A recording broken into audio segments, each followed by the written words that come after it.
دوستان عزیز حاضر در پلاتینای وحی قرآن قرار داریم. همین برادرایی که در فصل زمستان برق میگه همین پلاتین همین بینوچه که در همینجا دیده استودهیم بینید که نازی با انگوش اشاره میکنه تو همین قدر باید که آب خیزه،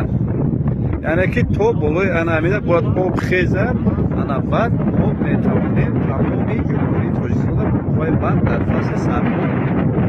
تعمیر کنیم. لیکن بینید روزی یک 20 متر